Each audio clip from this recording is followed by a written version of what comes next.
ब्रह्माणं विददाति पूर्वं यो वै वेदाहं च बृहणोति तस्मै दम्भदेवमात्मबुद्धिप्रकाशं मुमुक्षुर्वै शरणमहं प्रपद्ये। ओं नमो ब्रह्मादिभ्यो ब्रह्मविद्यासम्प्रदायकर्तृभ्यो वंशऋषिभ्यो महत्यो नमो गुरुभ्यः। सर्वोपप्लवरहितः प्रज्ञानगणः प्रत्यकर्तो ब्रह्मैवाहमस्मि।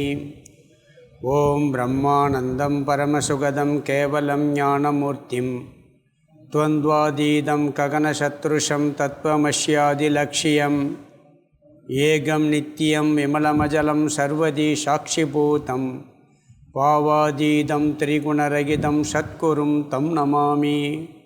குருர் பிரம்மா குருர் விஷ்ணு குருர் தேவோ மகேஸ்வரக குரு சாட்சாத் பரம் பிரம்ம தஸ்மை ஸ்ரீ குரவே நமக.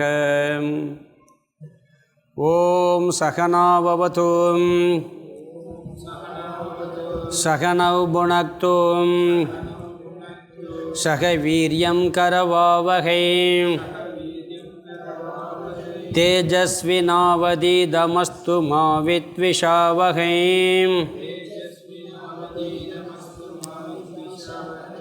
ओम शांति शांति शांति.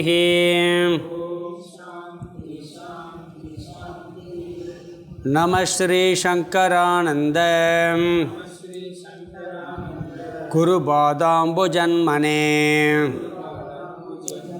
सविलास महामोह ग्राहक्रासैक कर्मणे. पंचदशी 7வது அத்தியாயம் திருப்தி தீப பிரகரணம் 82வது ஸ்லோகம். விருத்திமிஷ்டவதோ மூலம் அபிநஷ்டமிதி த்ருஷம் லௌகிகம் வசனம் சார்த்தம் சம்பன்னம் த்வத் பிரசாததஹ. விருத்திமிஷ்டவதோ மூலம் அபிநஷ்டமிதி த்ருஷம் லௌகிகம் வசனம் சார்த்தம் சம்பன்னம் த்வத் பிரசாததஹ.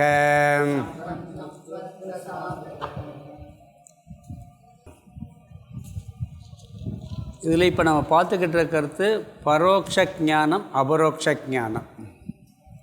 எப்பொழுதுமே பரோட்ச ஞானம் ஏற்பட்டு தான் அபரோக்ஷ ஞானம் ஏற்படும். இந்த கருத்து பார்த்துக்கிட்டு இருக்கோம். இதில் நிறைய பூர்வபக்ஷமெல்லாம் வந்தது. அதாவது இந்த மகா வாக்கியம் பரோட்ச ஞானத்தை கொடுத்து நம்ம அபரோக்ஷ ஞானத்தை கொடுக்குன்னு பார்த்தோம். அது விசாரம் பண்ணால் கொடுக்குன்னு பார்த்தோம். அவன் பூர்வபக்ஷி அதெல்லாம் இல்லை, அது கொடுக்காது, அதுவும் இந்த அத்வைதமெல்லாம் அதில் வராது, குணமாக எடுத்துக்கிறலாம் அங்கமாக எடுத்துக்கிறலாம்லாம் சொன்னால் அது சரிப்பட்டு வராதுங்கிறது நிறைய விளக்கமெல்லாம் பார்த்தோம். பிறகு இந்த ஐக்கியப்படுத்துகிற விஷயத்தில் என்ன பார்த்தோம்னு சொன்னால்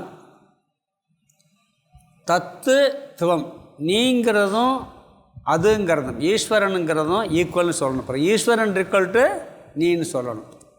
தத்து ஈக்குவல் டு துவம், துவம் ஈக்குவல் டு தத்து. ஒன்று ஈக்குவல் ஆகும், இன்னொன்று ஈக்குவல் ஆகாது. இப்படி மாற்றி போட்டால் சில இடங்களில் அதனால் அதையும் பார்த்தேன். நம்ம இப்படி மாற்றி மாற்றி எப்படி போட்டாலும் ரெண்டு ஒத்து வரும். அது எப்படின்னு சொன்னால் அந்த சாட்சியாக விளங்கி கொண்டிருக்க சைதன்யங்கிற அடிப்படையில் பார்த்தா ஜீவனும் ஈஸ்வரனும் ஒன்று.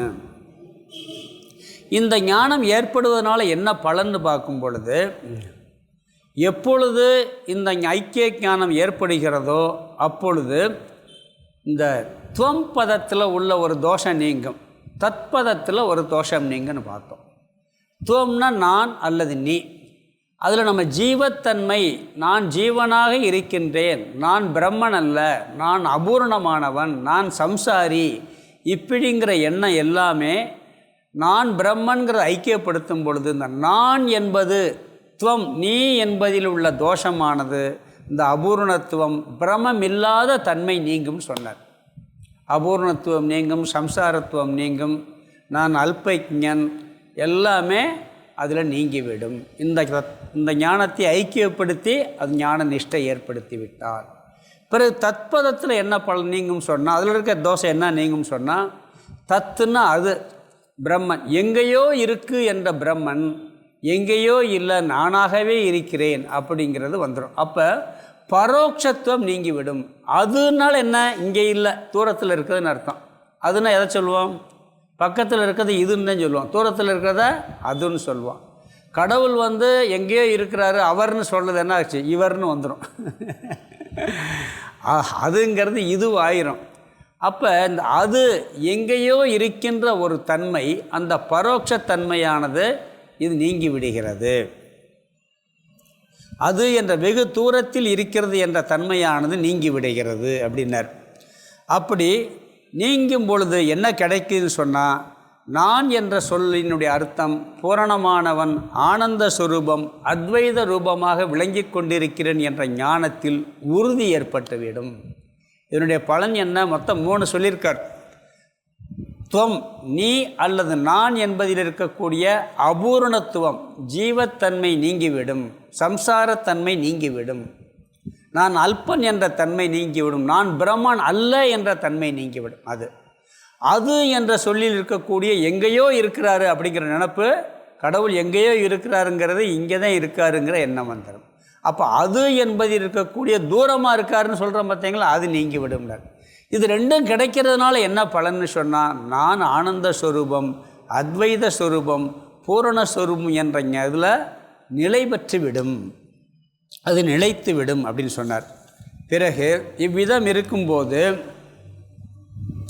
அவன் என்ன சொல்கிறான்னு சொன்னால், இப்படியெல்லாம் அபரோக்ஷ ஞானத்தில் இவ்வளோ பலன் கிடைக்குது, அபரோக்ஷ ஞானத்தினால தான் சாஸ்திரம் இந்த ஞானம் கிடைக்கும்னு சொல்லியிருக்கு. மகா வாக்கியத்தில் அபரோக்ஷ ஞானம் கிடைக்கும்னு சொல்லியிருக்கு. அவன் என்ன சொல்கிறான்னு சொன்னால், பரோட்ச ஞானம்தான் கிடைக்கும் மகா வாக்கியத்தில், அபரோக்ஷ ஞானம் கிடைக்காதுன்னு சொல்லிக்கிட்டே இருந்தான். அதை கிண்டல் பண்ணார் இவர். என்ன கிண்டல் பண்ணார்னா, இப்படியெல்லாம் நீ இவ்வளோ தூரம் சொல்லி விளக்கின பிறகும் கூட நீ பரோட்ச ஞானம்தான் மகா வாக்கியத்தில், ஒரு வாக்கியத்திலிருந்து பரோட்ச ஞானம்தான் கிடைக்கும், அபரோக்ஷ ஞானம் ஒரு நாளும் கிடைக்காது, நேராக போய் பார்த்தா தான் கிடைக்கும் அப்படின்னு நீ சொல்கிற அறிவு இருக்கே, அது ரொம்ப புத்திசாலித்தனமான அறிவுப்பா, ரொம்ப ஜொலிக்குதுமா அறிவு அப்படின்னு ஒரு கிண்டல் பண்ணார். பிறகு அவனுக்கான கோபம் வந்துருச்சு. ஒரு யுக்தியை சொன்னான். அவன் என்ன சொன்னான், நான் நீ அதாவது சாஸ்திரத்தில் தூக்கி வை, நான் ஒரு புத்திசாலித்தனமாக ஒன்று சொல்கிறேன், அதுபடி பாருங்கன்னு சொல்லி அவன் என்ன சொன்னான்னு சொல்ல, அவங்க முடிவெல்லாம் இருக்கட்டும்னு சொல்லி எந்த ஒரு வார்த்தையுமே பரோட்ச ஞானத்தையும் கொடுக்கும். நீ மகா வாக்கியத்தை விடு, ஒரு அபரோட்சமாக இருக்கிறதுக்கு ஒரு வாக்கியமே தேவையில்லை. இந்த புஸ்தகத்தை பாருங்கள், புஸ்தகம் இருக்குன்னு ஒரு வாக்கியம் இந்த பாருங்கன்னு சொல்லிட்டு போயிடலாம். இங்கே புஸ்தகம் இருக்கிறது, இதை அறிந்து கொள்ளுங்கள் அப்படின்னு சொல்ல வேண்டிய அவசியம், கண்ணை திறந்து பார்த்தா தெரிஞ்சுட்டு போயிடும். வீட்டில் புஸ்தகம் இருந்தால் வீட்டில் அந்த பீரோவில் புஸ்தகம் இருக்கிறதுன்னு சொல்லணும், ஏன்னா பார்க்கல. அதுக்கு உங்களுக்கு இங்கே நேரம் கண்ணில் பார்த்து தெரிஞ்சிடும். கண்ணில் பார்த்து தெரியாத, அதாவது இந்திரியங்களால் அறியாமல் எங்கேயோ இருக்கிற பொருள்களுக்கு ஒரு வாக்கியத்தை சொல்லி அங்கே இருக்குப்பான்னு சொல்லணும். கண்ணு முன்னாடி இருக்கிறதுக்கு சொல்ல. அபரோக்ஷம்னு என்ன, இங்கேயே இருக்கிறது, அதுக்கு எதுக்கு வாக்கியம், வாக்கியமே தேவையில்லைங்கிறான். உண்மை தானே, பார்த்தா கரெக்டாக தானே இருக்கேன் சொல்கிறது. எந்த ஒரு வாக்கியமே தேவையே இல்லை, நீ சாஸ்திரத்தால் தூக்கி போடுவோம், நீ பேசுனாலும் இருக்கட்டும், சாஸ்திரமெல்லாம் இருக்கட்டுங்கிறான். நான் யுக்திப்படி சொல்கிறேன் கேளு. எந்த வாக்கியமே பரோட்ச ஞானத்துக்கு தான் தேவை, அபரோக்ஷ ஞானத்துக்கு இந்திரியங்கள் தான் தேவை. அதுக்கு சொர்க்கம் முதலியே வைப்பார், சொர்க்கத்தை பற்றி சொல்லியிருக்கு சாஸ்திரம். உடனே நம்மளுக்கு அபரோக்ஷ ஞானமாக கிடைக்குது. வேதம் தான் சொல்லியிருக்கு, சொர்க்கம் இருக்குது, அங்கே இப்படி இருக்குது, அப்படி வர்ணனை பண்ணியிருக்கு. சொர்க்கம் வேணும்னா என்ன செய்யணும், நீ இறந்துட்டு போகணும், அது பூஜையெல்லாம் பண்ணி முதல்ல புண்ணியம் பண்ணணும். அது கரெக்டாக சொர்க்கத்துக்கு தேவையான அளவுக்கு புண்ணியம் பண்ணணும். அது ஓவராக புண்ணியம் பண்ணால் உனக்கு ஞானம் கிடச்சி போயிடுங்க. அப்படி ஓவராக புண்ணியம் பண்ணிடக்கூடாது. சொர்க்கம் போகிற அளவுக்கு புண்ணியம் ஒன்று தெரியுமா, ரொம்ப புண்ணியம் இருந்தால் தான் வேதாந்தத்துக்கு வர முடியும்பாங்க. புண்ணியம் இருந்தால் சொர்க்கத்துக்கு போகலாமா, ரொம்ப ஓவர் புண்ணியம் இருந்தால் தான் தத்துவத்துக்குள்ளே நுழைய முடியுமா முதல்ல. இல்லாட்டி இந்த வாழ்க்கைக்குள்ளே வர முடியாதுன்னு சொல்லுவாங்க. அப்போ அதுக்கு தகுந்த புண்ணியம் பண்ணி பிறகு சாகணும், அது வரை இருக்குது. அப்போத்தான் போய் பார்க்க முடியும். வேதம் சொல்லியிருக்கு, அபரோக்ஷ ஞானம் தான், பரோட்ச ஞானம் தானே கிடச்சிருக்கு, எங்கே அபரோக்ஷ ஞானம் கிடச்சிருக்கு அப்படி சொல்லி ஒரு ப்ரூவ் பண்ணான். சொல்கிறது நியாயம்தான்ப்பா, நீ சொல்கிறது எல்லா விஷயத்துக்கும் கரெக்டு தான், நான் ஒத்துக்கிறேன், எல்லாத்துக்கும் அப்படி இல்லை, 10வது மணி விஷயத்தில் பார்த்தியா அப்படின்ட்டார். 10வது மனிதன் கண் முன்னாடியே பிண்டமாக இருக்கும் பொழுதே உனக்கு தெரியவில்லை, முன்னாடி இருப்பது அபரோக்ஷமாக இருப்பது தெரியவில்லை என்றால் ஒரு வாக்கியம் தேவைப்படுகிறது. கண் முன்னாடி இருக்கிற வஸ்தத்தையே நீ அறியவில்லை என்றால் அங்கு ஒரு வாக்கியம் தேவைப்பட்டு அறிகின்றான். இது 10வது மனிதன் உதாரணத்தில் பார்த்திருக்கிறோம். வார்த்தை சொல்லி முடிச்சிட்டார் அவர். பிறகு இன்னொன்று சொன்னார், நீ பண்ணுற யுக்தி இப்படியெல்லாம் பார்த்தேன்னு சொன்னால் ஒரு தோஷம் வரும்னு 81 பார்த்தோம். அதில் என்ன ரொம்ப நல்ல லாஜிக்காக பேசுகிறார், கரெக்டாக இருக்குது. வித்யாரண்யர் சும்மாவெல்லாம் பேசுகிறது இல்லை. என்ன சொல்கிறாருன்னா, நீ ஒரு வாக்கியத்தில் அபரோக்ஷ ஞானம்தான் கிடைக்கும், பரோட்ச ஞானம்தான் கிடைக்கும் என்று சொல்லிவிட்டால் ஜீவனையும் ஈஸ்வரனையும் ஐக்கியப்படுத்த ஏதோ ஒரு விதத்தில் ஐக்கியப்படுத்துகிறோம். அப்போ இந்த ஐக்கியப்படுத்துகிற வாக்கியம் பரோட்ச ஞானத்தை கொடுக்குதுன்னு வச்சுக்கிறோம். சிஸ்டப்படி தத்துவமசிங்கிறது பரோட்ச ஞானத்தையும் கொடுக்கும்னு சொன்னால், துவங்கிறது யார்? ஜீவன். நான் எங்கே இருக்கேன்? இங்கே இருக்கேன். நான் இங்கே இருக்கேன். இது எனக்கு நான் இருக்கிறேங்கிறது யாராவது சொல்லணுமா? அது அபரோக்ஷமாக தானே இருக்குது. வேறு எதாவது தெரிஞ்சுக்கிறதுக்கு வார்த்தை தேணும். நான் இருக்கிறேங்கிறதுக்கு யாராவது சொல்லணுமா? நான் இருக்கேன்னு தெரிஞ்சுக்கிறதுக்கு யாராவது சொல்லணும். அது பிரத்யட்சமாக அபரோக்ஷமாக நான் அறிந்து கொண்டு இருக்கக்கூடிய விஷயம். நம்மளுக்கு என்ன தேவை இருக்குன்னா, பிரம்மன் அபரோக்ஷமாக தெரியலை, பிரம்மன் இருக்கிறது அபரோக்ஷமாக தெரியலை. நாம் என்ன நினச்சிக்கிட்டு இருக்கோம்? நாம் அபரோக்ஷமாக இருக்கேன், பிரம்மனை அபரோக்ஷமாக மாற்ற முயற்சி பண்ணிக்கிட்டு இருக்க வேண்டாம். போய் இந்த வாக்கியமே பரோட்ச ஞானத்தை கொடுக்கும்னு சொல்லிவிட்டு, அப்போ தத்துவங்கிறது நீங்கிறது என்னது? பரோட்சமாக ஆகி போயிடுவேன், நீயே இல்லாமல் போயிடுவேங்கிறாரு. அந்த வாக்கியமே பரோட்ச ஞானத்தை கொடுத்தா அப்போ நான் ஜீவன்கிறது என்ன ஆயிடுது? ஜீவனும் ஈஸ்வரனும் ஒன்று, ஈஸ்வரன் பரோட்சம். அப்போ ரெண்டு ஒன்றுனா ஜீவனும் பரோட்சம் ஆயிடுவானே. புரியுதா? என்ன லாஜிக் சொல்கிறாரு பாருங்க. வித்யாரண்யர் அழகாக லாஜிக் கொடுக்குறாரு. நீ நல்ல புத்தியை தீட்டியெல்லாம் பேசுகிறப்பா, உன் புத்திப்படி தீட்டி பார்த்தேன் இப்படி ஒரு தோஷம் வரும், யுக்தியில் இப்படியெல்லாம் தோஷம் வரும், நீ யுக்திப்படியெல்லாம் நிர்ணயம் பண்ணுறதெல்லாம் ஒத்துக்கிற முடியாது, ஜீவனை இல்லாமல் அழிச்சு போடுவ, இருக்கிற அபரோக்ஷத்தை அழிச்சு போடுவப்பாங்கிறார். பிரம்மன் பரோட்சமாக இருக்குது, அபரோக்ஷமாக அவரை முயற்சி பண்ணிக்கிட்டு இருக்கான். இருக்கிற ஜீவன் அபரோக்ஷமாக தானே இருக்கான், அதுவும் இல்லாமல் போயிருமே. இந்த வாக்கியத்தை நீ எடுத்துக்கிட்டு பேசினேன், நான் யுக்திப்படி பார்த்தேன்னா உன் யுக்திப்படியே சொல்கிறேன். ரெண்டு ஒன்றுன்னு என்ன அர்த்தம்? பிரம்மன் பரோட்சங்கிற, பிரம்மனும் ஜீவனும் ஒன்றுன்னா அப்போ ஜீவன் என்ன ஆகும்? பரோட்சமாயிரும். அப்போ இருக்கிறதையும் இல்லாமல் ஆக்கி விட்டுறியே அப்படின்னு சொல்லி அதுக்கு உதாரணம் அடுத்த ஸ்லோகத்தில் சொல்கிறார். வட்டி கணக்கை சொல்ல போகிறார். அந்த காலத்தில் வட்டி கொடுத்துருக்காங்க போல இருக்குது. அதுதான் 82 சொல்கிறார். இப்போ பார்க்குற ஸ்லோகத்தில் என்ன சொல்கிறாருன்னா, இந்த உலக வழக்கத்தில் வட்டி பணம் கொடுக்குற பழக்கம் இருக்கா இல்லையா? எது கொடுக்குறாங்கன்னா, நல்லா சம்பாதிக்கணும், காசு உட்காந்துக்கிட்டு சம்பாதிக்கலாம், நல்லா கொடுத்து வட்டி கொடுத்தோம்னா நிறையா பணம் வரும். அந்த காலத்திலே கொடுத்துருக்காங்க பாருங்க, வித்யாரண்யர் காலத்தில் வட்டி கொடுத்துருக்காங்க. அப்போ கொடுத்துட்டு என்ன பண்ணுவான்? வட்டி கொடுக்குறது அசலையும் கூட்டு ஓடி போயிடுவாங்க. வட்டி கொடுத்து முதலுக்கு மோசம் போச்சுன்னு ஒரு பழமொழி இருக்கா இல்லையா? அதை உதாரணமாக சொல்கிறார். சில இந்த ஃபைனான்ஸ் கம்பெனியில் அப்படித்தானே, அந்த காலத்தில் ரிட்டையர் ஆன உடனே இவங்க பேங்கில் போய் டெபாசிட் பண்ணிட்டு பணம் கொஞ்சம் நம்மளுக்கு நல்லா கிடைக்கும். நிறைய பேர் கவர்மெண்ட் எம்ப்ளாயிஸ் எல்லாம் என்ன பண்ணாங்கன்னா டெபாசிட் பண்ணுவாங்க. இவன் நல்லா ஒரு ஃபைனான்ஸ் கம்பெனி அப்படி தான் ஆரம்பித்தாங்க. இங்கே பண்ணுங்கள், இத்தனை % வட்டி தரேன், அத்தனை % வட்டி தரேன்னா நம்மளுக்கு பெர்மனெண்ட்டாக ஒரு நல்லது கிடைக்கும் கொடுத்துக்கிட்டு இருப்பான். ஒரு 2 வருஷம் கொடுப்பான். சில பேர் சொல்லுவாள், எப்பா நீ பேசாமல் இங்கே வாங்கினவன் இருப்பான்ல, அவன் சொல்லிடுவான், இங்கே போடுப்பா, இந்த கம்பெனியில் போட்டேன்னா உனக்கு. அவன் நிறைய அதுக்கு ஆதாரம் காமிப்பேன், அதை காமிப்பேன், எல்லாம் காமிச்சு அப்படியே பெரிய பில்டிங்கில் அவளே ஷோ பண்ணியிருப்பான். நம்மளுக்கு இவ்வளோ வட்டி கிடைக்கும்னு சொல்லி என்ன பண்ணிடுவாங்க? டெபாசிட் கம்பெனியை மூடிட்டு ஓடி போயிடுவான். அப்போ வட்டிக்கு ஆசைப்பட்டு முதலும் போனது மாதிரி அந்த உதாரணத்தை இங்கே சொல்கிறார். வித்யாரண்யர் காலத்தில் இருந்திருக்கு அதெல்லாம். அவர் என்ன சொல்கிறாரு? நீ ஏற்கனவே ஜீவனை அபரோக்ஷமாக சம்பாதிச்சு வச்சுருக்க, நான் இருக்கேங்கிறது நீ ஏற்கனவே சம்பாதிச்ச ஒரு சொத்து. அது நீ நீ பிரம்மனை அபரோக்ஷமாக போகிறோம், இந்த வாக்கியம் பரோட்சத்தை கொடுக்குன்னு சொல்லிவிட்டு நீ உன் யுக்தியெல்லாம் ஆராய்ச்சி இருக்கிற ஜீவனும் இல்லாமல் போயிருமேப்பா, இருக்கிற பணம் இல்லாமல் போனது மாதிரி சொல்லி என்ன சொல்கிறாரு? நீ நம்ம என்ன உதாரணம் சொல்லுவோம்? இந்த வேதாந்தத்துக்கு உதாரணத்துக்கு வேறு உலக வழக்கில் இருக்கிற வார்த்தையை சொல்லுவான். இவர் நீ சொல்கிற உதாரணத்துப்படி பார்த்தா இந்த வட்டிக்கு பணம் கொடுத்து முதல்ல மோசமாக போச்சுறது உண்மையாகிரும்ப்பா, அந்த வாக்கியத்தை நீ நிரூபித்து காமிச்சிட்டேன்னு உதாரணம் சொல்கிறார். அதை அப்படியே சொல்கிறார். வட்டிக்கு பணம் கொடுத்து முதலும் போச்சுன்னு உலக வழக்கத்தை சொல்லுவாங்கல்ல, அந்த வாக்கியத்தை நீ உண்மையாக்கிடுவாப்பாங்கிறார். எப்படி கிண்டல் அடிக்கிறார் பாருங்க. அது மாதிரி நீ பரோட்ச ஞானத்தை வாக்கியம் கொடுக்கும்னு சொல்லி பிரம்மனை அபரோட்சமாக்க போய் சொன்னால் நீ இருக்கிற அபரோட்சையும் தூக்கி மிளந்துட்டு போயிடுற. இருக்கிற ஞானம் உனக்கு ஓடி போயிடுது. முட்டாள்தனம் உன்னுடைய யுக்தியை பயன்படுத்தி இருக்கிற ஞானத்தையும் அழிச்சிடுறியப்பா, தேவையான்னு இருக்கிறார். எப்படியெல்லாம் பேசுகிறார் பாருங்க வித்யாரண்யர். அதைத்தான் இங்கே சொல்கிறார். என்ன சொல்கிறாருன்னா, உனது சித்தாந்தப்படி போனால் ஜீவனிடம் ஏற்கனவே நான் இருக்கிறேன் என்று அபரோட்சமாக இருக்கக்கூடிய தன்மையும் அழிந்து விடுமே பாவம். புத்திப்படி பார்த்தேன்னா இருக்கிற ஜீவனுடைய அபரோட்சத்தன்மையுமே அழிந்து விடும் சொல்லி சொல்கிறார். முதல் வரி முதல் வார்த்தையை பார்த்தீங்கன்னா சுலக எளிமைதான். இந்த உதாரணம் தான். விருத்திம் இஷ்டவதக. விருத்திம் இஷ்டவதகன்னா விருத்திம்னா வட்டியை, இஷ்டவதக அதிகமாக விரும்புபவனுக்கு. வட்டி இப்போ இல்லை, அந்த காலத்தில் இருந்திருக்கு, எல்லா காலத்திலும் இருந்திருக்கு போல இருக்குது.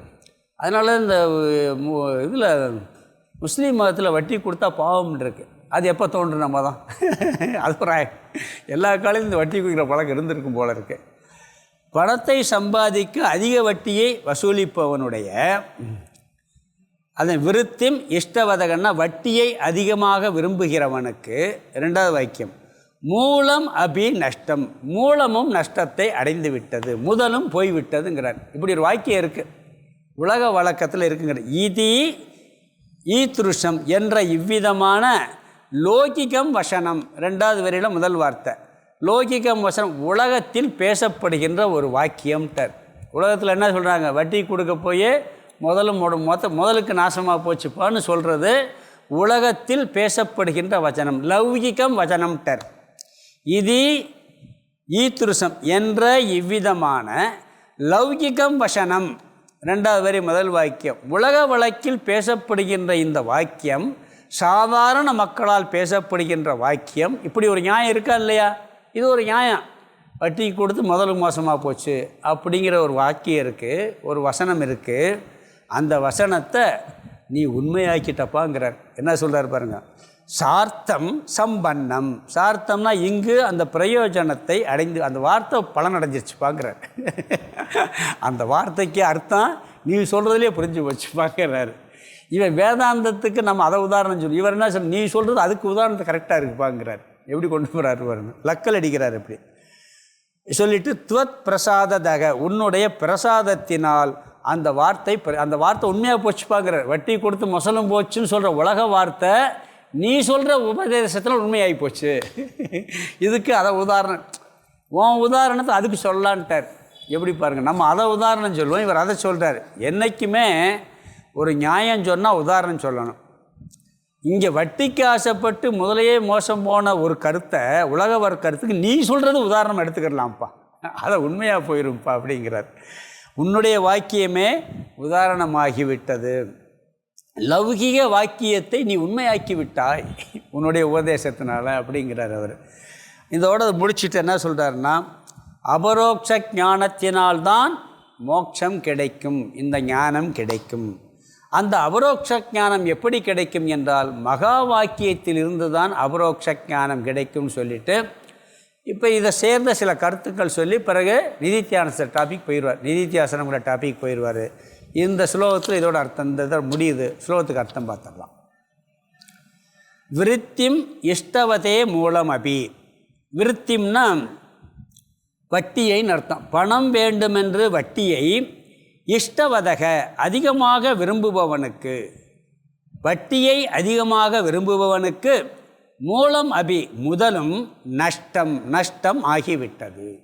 வட்டியை அதிகமாக விரும்புபவனுக்கு முதலும் நாசமாகிவிட்டது.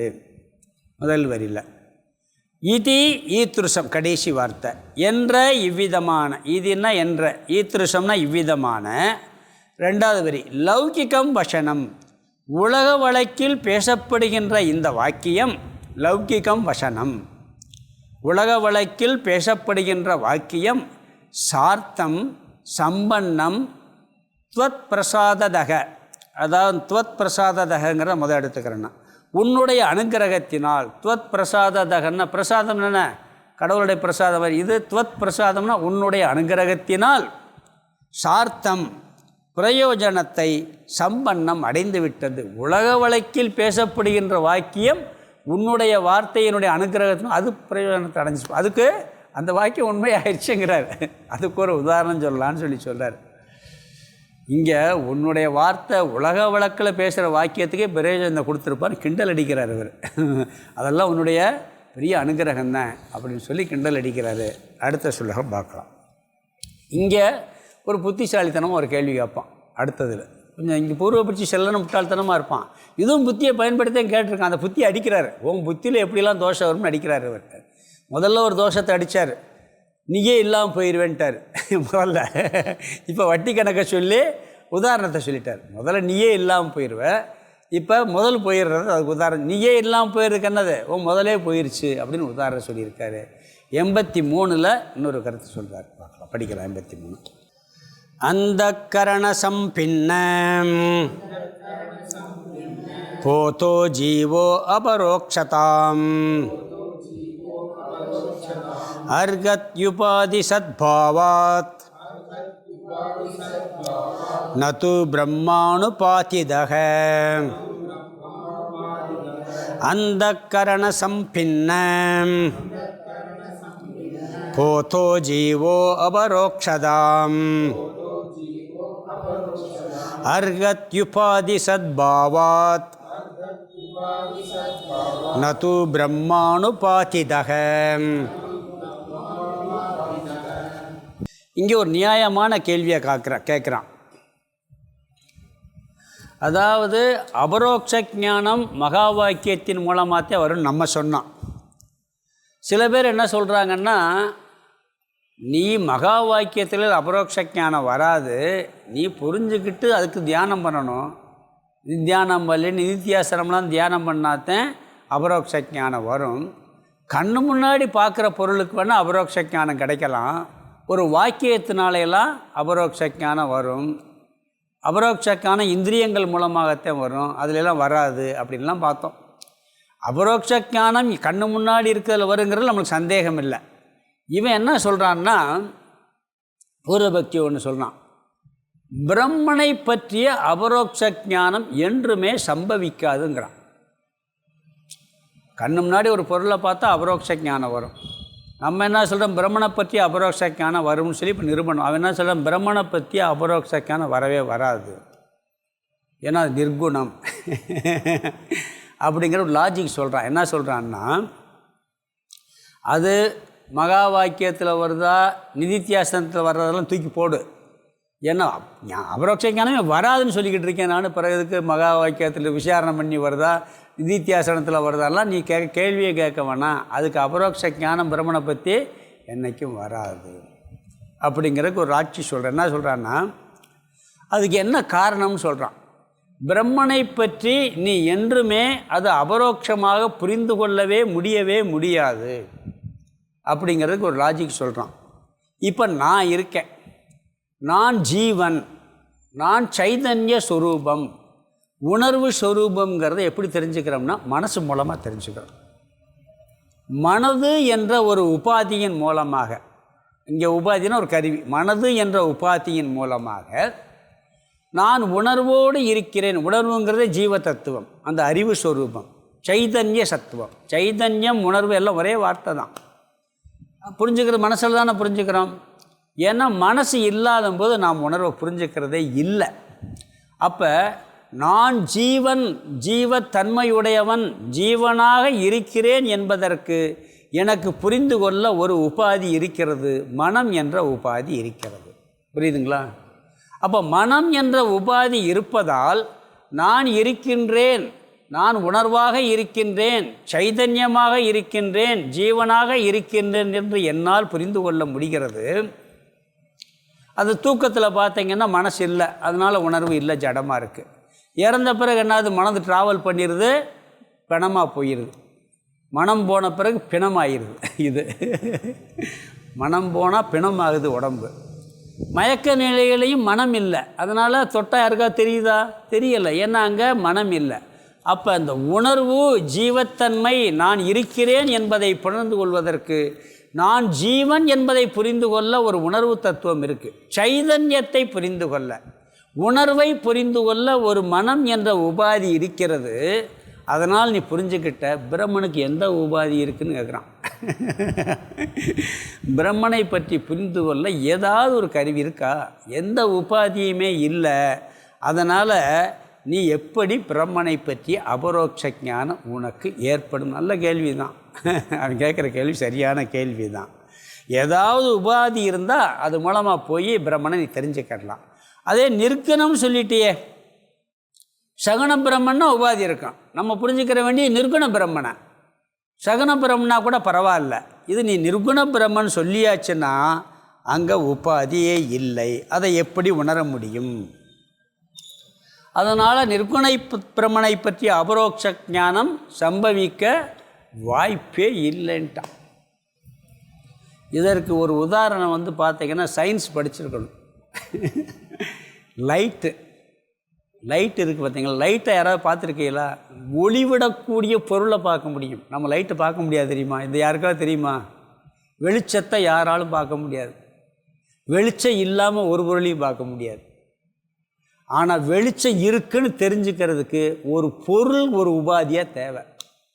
ஒரு பொருள் இல்லைன்னா அங்கே வெளிச்சம் இருக்கிறது கண்டுபிடிக்க முடியாது. இதுக்கு உதாரணம் என்னன்னு சொன்னீங்கன்னா, நீங்கள் நைட்டில் நல்லா அமாவாசைன்னு டார்ச் அடிக்கிறீங்கன்னு வச்சுக்கோங்க. 2 உதாரணம் சொல்லலாம். டார்ச் அடிச்சிங்கன்னா, தூரத்தில் ஒரு மரம் இருக்குது, இடையில தூசியே இல்லைன்னு வச்சுக்கோங்க. கரெக்டாக வெளிச்சம் தெரியாது, மரம் மட்டும்தான் தெரியும். இந்த வெளிச்சம் போகிறத பார்க்கவே முடியாது. ஏன்னா வெளிச்சம் கண்ணுக்கு தெரியாது. அந்த மரத்தில் பட்ட உடனே அங்கே அந்த வெளிச்சம் தெரியும். தூசி இருந்த முன்னாடி சர்க்கஸில் அப்படி லைட் அடிப்பான். அந்த காலத்தில் சர்க்கஸில் போட்டு அடிக்கும்போது இப்படியே போய்கிட்டு இருக்கான். மேகம் இருந்தால் தான் அந்த வெளிச்சம் தெரியும், இல்லாட்டி அந்த லைட் வெளிச்சம். தூசி இருந்தால் தெரியும், இல்லாட்டி தெரியாது. இதுக்கு இன்னொரு உதாரணம், சந்திரன் இருக்குல்ல, சந்திரனுக்கு ஒளி சயின்ஸ் படித்தா தெரியும். சந்திரனுக்கு ஒளி எப்படி வருது? சூரியன் போய் பட்டுத்தானே தெரியுது.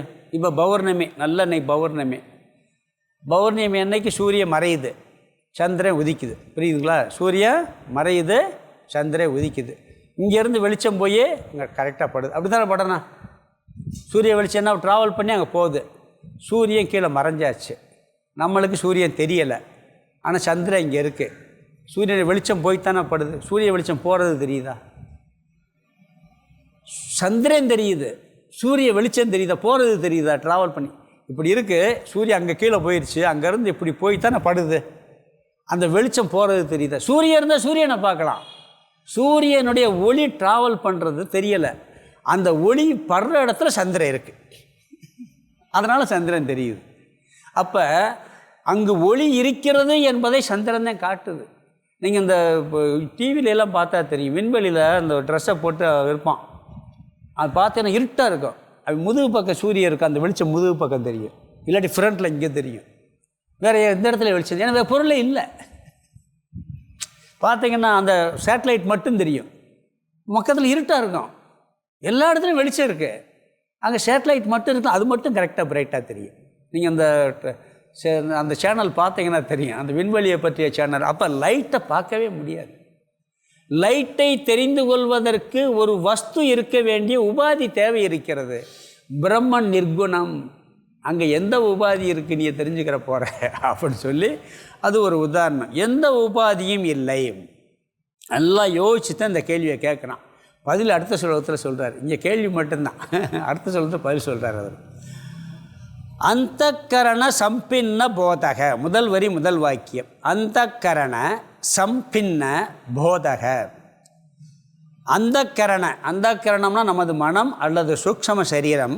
சம்பின்ன கலந்த போதக ஞானஸ்வரூபம். நம்மளுடைய மனம் என்னென்னா சூக்ஷ்ம சரீரம் என்னது, எப்படி? ஞானஸ்வரூபம். சூக்ஷ்ம சரீரம் கலந்த ஞானஸ்வரீரம், ஞானஸ்வரூபம் ஜீவகன்ட்டார். அடுத்த வார்த்தை ஜீவக. ஜீவன் எப்படி இருக்கான்னா, ஜீவன்னு சொன்னாலே அங்கே சூக்ஷ்ம சரீரம் இருக்கணும். அங்கே என்ன இருக்குது? இந்த அறிவு ஸ்வரூபம் கலந்துருக்கு. அதாவது சைதன்யத்தினுடைய பிரதிபிம்பம் மனசில் இருக்குது. அதனால தான் தெரியுது இங்கே ஒரு அறிவு இருக்குது, உணர்வு இருக்குங்கிறதே தெரியுது. அந்த கரணத்துடன் கலந்த சொரூபமான ஜீவன், அதாவது அந்த கரணத்தை, மனதை அல்லது சூக்ஷ்ம சரீரத்தை உபாதியாக கொண்ட ஜீவன் அபரோக்ஷதாம் அர்ஹதி. அபரோக்ஷதாம் முதல் வரி கடைசி வார்த்தை, அர்ஹதிங்கிறது ரெண்டாவது வரியில் முதல் வார்த்தை. அபரோக்ஷதாம் அருகதி, அபரோக்ஷமாக புரிந்து கொள்வதற்கு அருகதை உடையவன்ட்டார். ஜீவனை நான் இருக்கேங்கிறத அபரோக்ஷமாக புரிஞ்சு கொள்வது அருகதை இருக்குது, அதுக்கு தகுதி இருக்குது. ஏன்னா அங்கே மனம் என்ற சூட்சம சரீரம் இருக்கிறது. அந்த மனம் என்ற சூட்சம சரீரத்தில் சைதன்ய பிரதிபிம்பம் இருக்கின்றது. அந்த அறிவு பிரதிபிம்பிப்பதால் அதை நான் என்ன பண்ணிக்கிறேன், இருக்கேன்னு புரிஞ்சுக்கிறேன். புரியுதா? குழப்புதா? அவன் சொல்கிற லட்சணம் சரியான லட்சணம்.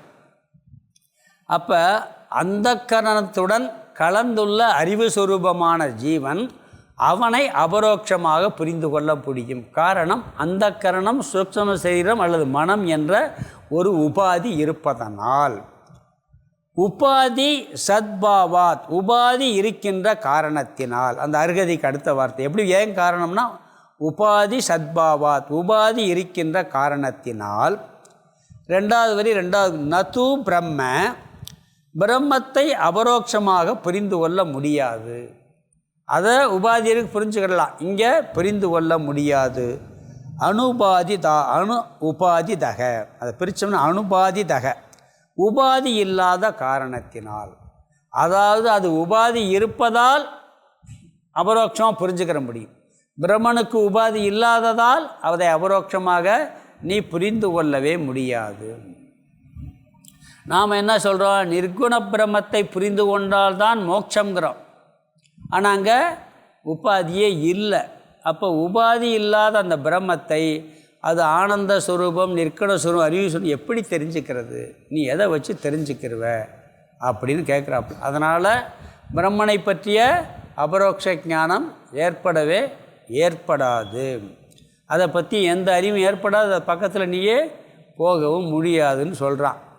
ஏதோ பரோட்சமாக தெரிஞ்சுக்க நிற்கூட இருக்குன்னு நான் மட்டும்தான், அதோடு போயிடும். நீ அபரோட்சமாக புரிஞ்சுக்கிறதெல்லாம் முயற்சி பண்ண முடியாது. காரணம், உபாதி இல்லை அப்படிங்கிறான். ஜீவனுக்கு வேணால் சொல்லலாம், நான் அறிவு ஸ்வரூபம், சுயம் பிரகாசம், நான் இருக்கேங்கிற யாரோ வேணுமா சொல்கிறதுக்கு? நான் இருக்கிறேன்னு தெரிஞ்சுக்க யாரும் தேவையில்லை. நான் தானாக விளங்கிக்கிட்டு இருக்கு. பிரம்மனுக்கு எதை வச்சு சொல்லுவேன்? அது மட்டும் இல்லை, இந்த மனசு பிரம்மன் சைதன்யம் பிரதிபிம்பிக்குது. மனசு இருக்கிறதுனால இந்த உடம்பு அறிவு சுரூபமாக தெரியுது. உடம்பு ஏன் அறிவாக தெரியுது? மனசு உடம்பு பூரா வியாபித்து இதை உணர்வு மயமாக்குது. மனசு போயிடுச்சுன்னா உடம்புல உணர்வு கிடையாது. மனசில் அந்த சைதன்யம் பிரதிபிம்பிக்கிறதுனால அது மனசில் உணர்வு இருக்குன்னு நாம் தெரிஞ்சுக்கிறோம். மனசு ஜடம்தான், ஆனால் ஜடமான மனசில் அந்த அறிவு பிரதிபிம்பிக்கிறதுனால அந்த அறிவு சுரூபமாக நாம் உணர்ந்து கொண்டிருக்கின்றோம். ஆனால் நிர்குண பிரம்மத்துடன் ஒன்றுமே இல்லையே, அதை எப்படி நாம் புரிந்து கொள்ள முடியுங்கிறது இந்த ஸ்லோகத்தில் வெறும் கேள்வி மட்டும்தான், பதில் கிடையாது. அடுத்த ஸ்லோகத்தில் அழகாக பதில் சொல்ல போகிறார், அங்கே பார்க்கலாம். ஸ்லோகத்துக்கு அர்த்தத்தை திருப்பி பார்த்துடலாம். அந்த கரணத்துடன், அதாவது சூக்ஷ்ம சரீரத்துடன் சம்பின்ன போதோ, சம்பின்ன கலந்த, போதக அறிவு சொரூபமான, அடுத்த வார்த்தை ஜீவக ஜீவன். சூக்ஷ்ம சரீரத்துடன் அல்லது அந்த கரணத்துடன் அல்லது மனதுடன் வச்சுக்கோங்க, கலந்த அறிவு சொரூபமான ஜீவன் அபரோக்ஷதாம், அபரோக்ஷமாக புரிந்து கொள்ள. அதுக்கடுத்து கீழே அர்ஹதி உபாதின்னு இருக்குது. உபாதின் அர்ஹதி, ரெண்டாவது விரையில் அர்ஹதி உபாதி. அதாவது அந்த உபாதியுடன், அந்த ஜீவன் அந்த கரணமாகிய உபாதியுடன், அதுக்கு அடுத்த வார்த்தை சத்பாவாத், இருக்கின்ற காரணத்தினால். அந்த ஜீவன் உபாதியுடன் இருக்கின்ற காரணத்தினால் அந்த ஜீவகருக்கு அடுத்த வார்த்தை அபரோக்ஷதாம், அபரோக்ஷமாக புரிந்து கொள்ள அர்ஹதி முடியும். மாற்றி மாற்றி சொல்கிறேன். முதல் வரியில் அந்த கரண சம்பின்ன போதக ஜீவக, அந்த கரணத்துடன் கலந்த அறிவு சுரூபமான ஜீவன். ரெண்டாவது வரியில் அர்ஹதிக்கு அடுத்த வார்த்தை உபாதி சத்பாவாத், உபாதியுடன் இருக்கின்ற காரணத்தினால் அந்த ஜீவனுக்கு அடுத்த வார்த்தை அபரோக்ஷதாம், அபரோக்ஷமாக புரிந்து கொள்ள அர்ஹதி. ரெண்டாவது வரி முதல் வார்த்தை முடியும். அபரோக்ஷமாக புரிந்து கொள்ள அர்ஹதி உடையவன். அதுக்கு அடுத்தது அனுபாதிதக, கடைசி வார்த்தை பிரம்ம அனுபாதிதக. அனுபாதிதகன்னா, அணு உபாதிதகன்னா உபாதி இல்லாத காரணத்தினால். ஆனால் பிரம்மத்திற்குன்னு சேர்த்துக்கிறேன். ஆனால் பிரம்மத்திற்கு அனுபாதிதகன்னா உபாதி இல்லாத காரணத்தினால். அதுக்கு முந்தின வார்த்தை பிரம்ம நது, பிரம்மத்தை முடியாது, அபரோக்ஷமாக புரிந்து கொள்ள முடியாது. இங்கே பூர்வபக்ஷம் மட்டும் ஒரு மனிதனுக்கு ஒரு ஜீவனுக்கு அந்த கரணம் சூக்ஷ்ம சரீரத்தை உபாதியாக வச்சுருக்கான். அதனால் நான் இருக்கேங்கிறத அபரோக்ஷமாக புரிஞ்சுக்கிறான். அதற்கு அவனுக்கு அருகதை இருக்குது. பிரம்மனுக்கு எந்த உபாதியுமே இல்லை, அங்கே மனமும் கிடையாது, ஒன்றும் கிடையாது, எதுவுமே கிடையாது. அதை அபரோக்ஷமாக புரிந்து கொள்ள முடியாது. அதனால் அதை எப்பயுமே நீயே புரிந்து கொள்ள முடியாதுன்னு சொல்லி அவன் சொல்கிறான். அடுத்த ஸ்லோகத்தில் பதில் சொல்கிறாரு. அடுத்த ஸ்லோகம் படிக்கலாம். 84. நைவம் பிரம்மத்வபோதஸ்ய சோபாதி விஷயத்வதக யாவத் விதேக கைவல்யம் உபாதேர நிவாரணாத். நைவம் பிரம்மத்வபோதஸ்ய சோபாதி விஷயத்வதக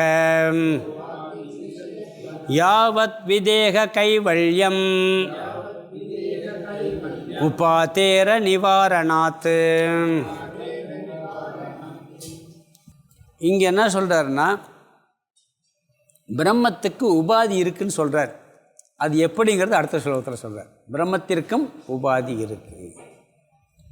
அவர் சொல்கிற கருத்தை ஏற்றுக்கிறார். முதல்ல நீ சொன்ன கருத்தை ஏற்றுக்கொள்கிறேன், உபாதி இல்லைன்னா அங்கே அணுகவே முடியாது, ஆனால் நான் உபாதி இருக்குங்கிறத சொல்கிறேன். அது எப்படிப்பட்ட உபாதின்னு சொல்கிறேன் அப்படிங்கிறார். இப்போ அதுக்கு ஒரு உதாரணம் சொல்கிறார். நாம் தண்ணி கொண்டு வாங்கன்னு சொல்கிறோம், புரியுதுங்களா? நீங்கள் தண்ணி கொண்டு வாங்கங்கிறோம். அவர் ஒரு டம்ளரில் தண்ணி கொண்டு வர்றாரு.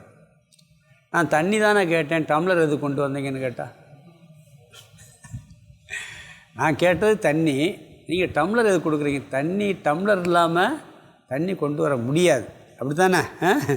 அப்போ உபாதி ஒன்று இருந்தால் தான் தண்ணியிலே கொடுக்க முடியும். தண்ணி கொண்டு வரணும்னா அதுக்கு ஒரு உபாதி தேவை இருக்குது. இது கரெக்டு தான். இப்போ காற்று இருக்குது, நீங்கள் காற்றை பயன்படுத்தணும்னா அதுக்கு ஒரு உபாதி இருக்கணும்.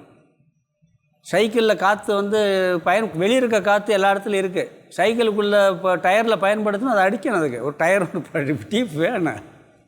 ஒரு சினிமாவோட ஒரு ஜோக் காமிப்பேன் தெரியுமா உங்களுக்கு? லைட்டு இல்லைன்னு சொல்லி காற்றை பிடிங்கி விட்டுருவான். ஒரு போலீஸ் ஏன் லைட்டு வண்டியில் இல்லைன்னு கேட்பான். தெருவில் போகிற லைட்டு இருக்குல்லேன்னா இவன் என்ன பண்ண, எல்லா இடத்துலையும் காற்று இருக்குல்ல, இது உன் டயரில் இது காற்றை பிடிங்கி விட்டுருவான்.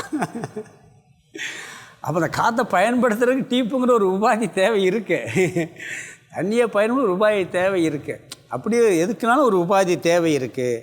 அப்போ பிரம்மனை போகணும்னாலும் அதுக்கும் ஒரு உபாதி தேவை இங்கே. அதனால் உபாதி தேவைங்கிறத நான் ஏற்றுக்கிறேன் அப்படின்னு சொல்கிறார். நிர்குண பிரம்மனை எப்படி புரிஞ்சுக்கிறோம்னு சொன்னால் அதை விளக்க போகிறாரு. அடுத்து உபாதி இருக்குது அப்படின்னு சொல்கிறார். ஜீவனை புரிந்து கொள்ள அந்தக்கரண உபாதி இருப்பதை போல இதற்கும் உபாதி இருக்கிறது. அது அந்த உபாதி விதேக முத்தி அடைகிறது வரைக்கும் அவனை மட்டும் போகாதுன்னு சொல்கிறார். அந்த உபாதி இருக்குன்னு சொல்கிறார். அது என்னங்கிறது அடுத்து சொல்ல போகிறாரு. இதில் பார்க்கலாம். என்ன சொல்கிறாருன்னா, ந ஏவம், நீ சொல்கிறது அப்படி இல்லைப்பா அப்படிங்கிறார். அப்படி அல்ல. பிரம்மத்வ போதஸ்ய, பிரம்மத்தின் தன்மையை அறிந்து கொள்ள சோபாதி விஷயத்வதக, அது உபாதி என்ற விஷயத்துடன் கூடி இருக்கு அப்படிங்கிறார். சக உபாதி விஷயத்வதக, அதுக்கும் ஒரு உபாதி ஒரு விஷயமாக இருக்குப்பா. அது என்னன்னு சொல்ல போகிறார். அதுக்கும் பிரம்மத்துக்கும் ஒரு உபாதி இருக்குது. நீ சொன்னதை நான் ஏற்றுக்கிறேன், உபாதி இல்லாமல் உன்னை புரிஞ்சுக்கிற முடியாதுன்னு ஏற்றுக்கிறேன். யாவத்து விதேக கைவல்யம், விதேக முக்தி அடைகிறது வரைக்குமே, விதேக முக்தி நம்ம விதேக முக்தி என்ன, இறந்த பிறகு அடைகிறது. ஜீவன் முக்தி அடைஞ்சிட்டு நாம் சாகிறது வரைக்கும், மோட்சத்தை அடைஞ்ச விதேக முக்தி இருக்கிறது வரைக்கும் உபாதே, உபாதியை அனிவாரணாத், நீக்கவே முடியாதுங்கிறார். நீ விதேக சாகிறது வரைக்கும் நீ என்னதான் பிரம்மத்தை அறிஞ்சாலும் கூட இந்த உபாதியை நீக்க முடியாது, அது இருக்குது அப்படின்னு சொல்கிறார். என்ன பிரச்சனைன்னு சொன்னால், இந்த உபாதி எடுக்கிறதெல்லாம் போனாத்தான் அத்வைதம்னா அப்படியெல்லாம் ஒரு நாள் நிரூபிக்க முடியாது. நீ இருக்கிறதெல்லாம் நீக்கினாத்தேன் எல்லாத்தையும் போயிட்டா நம்ம வந்து இல்லைன்னு கண்ணு முன்னாடி இல்லாமல் ஆக்கினாத்தேன் அத்வைதம் சித்திக்கும். அப்படின்னா ஒரு நாள் நடக்கவே நடக்காது. உடம்பு சாகிறது வரைக்கும் இந்த உடம்பு மனசு இருந்தே ஆகும். அது உண்மையிலேன்னு புரிஞ்சுக்கணும், அவ்வளோதான். அங்கே புரியுதுங்களா? அதனால் அந்த விதேக முக்தி கைவல்யம் சொல்கிறார் இங்கே. அது வரைக்கும் இந்த உபாதியை நீ நீக்கவே முடியாது. இந்த ஸ்லோகம் எளிமையாக என்ன பதில் வேறு ஒன்றும் சொல்ல, விளக்கம் அடுத்து சொல்ல போகிறேன். பிரமத்துக்கும் உபாதி இருக்குது. நீ சொல்கிறத நான் ஒத்துக்கிறேன். ஒரு உபாதி இல்லாமல் உன்னை புரிஞ்சுக்கிறவே முடியாது. அதை நான் ஏற்றுக்கொள்கிறேன். உபாதி இருக்கிறது, உபாதியின் மூலமாகத்தான் பிரிந்து கொள்ள முடியும். பிரம்மத்திலும் உபாதிக்கு விஷயம் இருக்கிற காரணத்தினால் இந்த பிரம்மத்தினுடைய ஞானம் சம்பதிக்கும். பிரம்மத்தை புரிந்து கொள்வதற்கு அங்கு ஒரு உபாதி இருக்கிறது அப்படிங்கிறார்.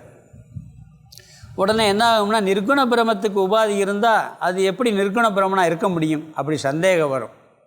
உபாதி இருந்தாலே நிர்குணம் சொல்லிட முடியாதே. ஒன்று இருக்குனால இன்னொன்று எக்ஸ்ட்ரா ஒன்று இருக்குன்னு என்னாச்சே, உபாதியை நிர்குணம் சொல்லிட முடியாது. அது எதுவும் அத்வைதம் சொல்கிறோம். அத்வைதம் சொல்லும்போது ஏதாவது ஒன்று உபாதி இருக்குன்னா அப்போ என்ன ஆகிடுது, அந்த வார்த்தை பொய்யாயிரும். அப்போ நிற்கணும்னு சொல்லிட முடியாது அப்படின்னு சந்தேகம் வரும். இதுக்கெல்லாம் சேர்த்து அது வேறு மாதிரி, அது ஒரு உபாதி, அதை நான் சொல்கிறேன், அதை வச்சு தான் நான் புரிஞ்சுக்கிறேன். புரிந்து கொள்வதற்கு பயன்படுவதற்கு உபாதின்னு பேர். நாம் இதை எப்படி புரிஞ்சுக்கிறோமோ அடுத்த ஸ்லோகத்தில் சொல்ல போகிறார். இங்கே நிர்குண பிரமனுக்கும் உபாதி இருக்கிறது. உபாதி இல்லாவிட்டால் புரிந்து கொள்ள முடியாது. நீ சொல்வதை பூர்வ செல்வி சொல்கிறத ஏற்றுக்கிட்டார். இந்த இடத்துல ஒரு கருத்தை கரெக்டாக ஏற்றுக்கிறார். ஆனால் எப்படி உபாதிங்கிறத அடுத்த ஸ்லோகத்தில் சொல்ல போகிறாரு. இந்த ஸ்லோகத்துக்கு அர்த்தத்தை ஒரு இடம் பார்த்துடலாம். ந ஏவம், அப்படி அல்ல. பிரம்மத்வ போதஸ்ய, பிரம்மத்தின் தன்மையை அறிந்து கொள்ள, பிரம்மத்தின் தன்மையை அறிந்து கொள்ள சோபாதி விஷயத்வதக, அதுவும் உபாதி என்ற விஷயத்துடன் இருப்பதால். சோபாதி விஷயத்வதகன்னா அந்த பிரம்மனும் உபாதியுடன் இருக்கின்ற காரணத்தினால், யாவத்து விதேக கைவல்யம், அதாவது விதேக கைவல்யம்னா விதேக முக்தியானது, முதல் வார்த்தை யாவத்து ஏற்படும் வரை, உபாதே உபாதியை, அனிவாரணாத்து கடைசி வார்த்தை அனிவாரணம் நீக்க முடியாத காரணத்தினால். உபாதி என்றைக்கு நீக்க முடியாது. நீ வந்து ஜீவன் முக்தி விதேக முக்தி அடைய வரைக்கும் இருந்துக்கிட்டே இருக்கும். பிரம்மனுக்கும் அந்த உபாதி இருக்குது. அது என்னங்கிறத அடுத்த ஸ்லோகத்தில் விளக்குறேன்னு சொல்லி சொல்கிறாரு. அடுத்து 85 படிக்கலாம். அந்த கரண சாகித்யம் ராஹித்யாப்யாம் விசிஷ்யதே உபாதிர்ஜீவபாவஸ்ய பிரம்மதாயாச்ச நான்யதாம். அந்தக்கரண சாகித்யம் ராஹித்யாப்யாம் விசிஷ்யதே உபாதிர்ஜீவபாவஸ்ய பிரம்மதாயாச்ச நான்யதாம். இங்கே என்ன சொல்கிறாருன்னா, நாம் என்ன சொன்னோம், ஜீவனுக்கு அந்த கரண உபாதினோம். அந்த கரணம் இல்லாமல் இருக்கிறதே இப்போ உபாதிங்கிறார். இங்கே என்ன சொல்கிறா, இல்லாமை என்பதை வைத்து நீ புரிந்து கொள்ள வேண்டும். நேதின்னு ஒரு வார்த்தை இருக்குது பிரம்ம ஒரு உபனிஷத்தில். இது வல்ல இது வல்ல இது வல்லன்னு சொல்லியே புரிய வைக்கிறது. அதுக்கு உதாரணம் சொல்ல போகிறார். அழகான உதாரணம் சொல்கிறோம், பார்க்கலாம். இந்த பிராதர்பஜாமே மனசா வஜசாமியகம்யம் வாச்சோ விபாந்தி நிகிலாய தனுக்கிற என் நேதி வஜனை நிகமா அது வரும். அந்த இந்த பிராதஸ்மரணம்ங்கிற ஒன்றில் வரும். அது இது வல்ல இது வல்ல இது வல்லன்னு சொல்லிக்கிட்டே என்ன பண்ணுறது, பிரம்மத்தை காட்டிடுறது. அந்த இது எல்லை அந்த கரணம் இருப்பது உபாதி, நீ அந்த கரணம் இல்லாதது உபாதி அப்படிங்கிறது எப்படின்னு பார்க்கலாம். இப்போ 3 பேர் நின்றுக்கிட்டு இருக்காங்க. அதில் 2 பேர் கண்ணாடி போட்டிருக்காங்க. இந்த 3 பேர் இவருக்கு தெரியாது. ஒருத்தரை கூப்பிடணும். 3 பேர் இவருக்கு தெரியாது. 3 பேரில் 2 பேர் கண்ணாடி போட்டிருக்காங்க, ஒரு ஆள் கண்ணாடி போடலை. அந்த கண்ணாடி போடாத ஆளை கூப்பிடு, கண்ணாடி இல்லாத ஆளை கூப்பிடு அப்படின்னு சொல்கிறோம். இல்லாமையை காரணம் காட்டி அவரை அழைக்க முடிகிறது. புரியுதா உங்களுக்கு? இருக்கிறத சொல்லி கூப்பிட்றது ஒன்று. இப்போ ஒருத்தர் மட்டும் கண்ணாடி போடுற, அது கண்ணாடி போட்டவர் மட்டும் கூப்பிடு, அது இருக்கிறத காட்டி சொல்கிறது. கண்ணாடி இல்லாத அப்போ இல்லாமையை வைத்தும் ஒன்றை புரிந்து கொள்ள முடிகிறது. புரியுதுங்களா? எப்படி சொல்கிறார் பாருங்க. இல்லாமை இது வேதத்துலேயும் கொட்டேஷன் கொடுக்க போகிறார். வேதத்தில் எல்லாத்துலேயும் சொல்லி எங்கெங்கெல்லாம் இல்லாமையை சொல்லி புரிய வைக்கிறாங்க அப்படி நம்ம உலக வழக்கத்தில் இருக்குது அதெல்லாம் சொல்கிறாருங்க. அப்போ அதாவது சகுணப்பிரமத்தை இதை சொல்லி நம்ம என்ன சொல்கிறோம், ஜீவனை சொல்லும்போது அந்த கரணத்தை சொல்கிறோம். இங்கே என்ன சொல்கிறாருன்னா அந்த கரணம் இல்லாமையே உபாதியாக சொல்கின்றார். எங்கு அந்த கரணம் இல்லையோ, எங்கு மனம் இல்லையோ, எங்கு புத்தி இல்லையோ, இன்னொன்று சொல்லுவாங்க அது ஜீவனுக்கு. எங்கு பிரபஞ்சம் இல்லையோ, பிரபஞ்சோப சமகன் இருக்குது ஒரு மந்திரம் இருக்குது. எங்கு பிரபஞ்சமே இல்லையோ, எங்கு இந்த உலகமே இல்லையோ அதுதான் பிரம்மன். எப்படி பாருங்க, இல்லாமையை காட்டி உபதேசம் பண்ணுவது. ஒன்று உபாதி இருக்கிறத காட்டி சொன்னால் சகுண பிரம்மனுக்கு, இல்லாததை சொல்லி புரிய வச்சா அது நிர்குண பிரம்மனுக்கு. பிரபஞ்சோப சமம் அப்படின்னு ஒரு லட்சணம் சொல்கிறாங்க. எங்கு பிரபஞ்சம் இல்லையோ அப்படின்னு சொல்லி, பிரபஞ்சம் இல்லாத இடம் எங்கே இருக்கோ அது நிர்குண பிரம்மன். அப்போ இல்லாமையை அபாவத்தை சொல்லி அபாவத்தையே உபாதியாக சொல்லி பிரம்மத்தை புரிந்து கொள்ள முடிகிறது. அப்போ பிரம்மத்துக்கு உபாதி என்ன? இது சில பேர் இந்த இல்லைன்னு சொன்னோன்னு பிரம்மத்தையே சூன்யமாக்கிறான். பிரம்மத்திட்ட வேறு எதுவுமே இல்லைங்கிறது தான் அதுக்கு உபாதி. அதை சொல்கிறார், இல்லாமை தான் உபாதி. அதை 2 இடத்துல விளக்க போகிறார், ரொம்ப அழகாக விளக்க போகிறார். நம்ம அங்கே எல்லாம் விரிவாக பார்க்க போகிறோம் நம்ம இந்த விஷயத்தை. இப்போ சுருக்கமாக என்ன சொல்கிறாருன்னா, இல்லாமை என்பதே அந்த கரணம் மனம் இருக்குன்னு சொல்கிறோம். இங்கே இருக்கிறது உபாதி, அங்கே அந்த கரணம் இல்லாதது உபாதி. மனோபுத்தி அகங்கார சித்தானி நாகம்பாங்க. மனம் புத்தி சித்தம் எதுவும் இல்லை அப்படிலாம் இருக்குது. அங்கே இல்லாமையை சொல்லி புரிய வைக்கிறது. அதை சொல்கிறாருங்க. ஸ்லோகத்தின் முதல் வரியில் பார்த்தீங்கன்னா, அந்த கரண சாகித்ய, அந்த கரண சாகித்யன்னு சொன்னால் அந்த கரணத்துடன் சேர்ந்து இருத்தல்.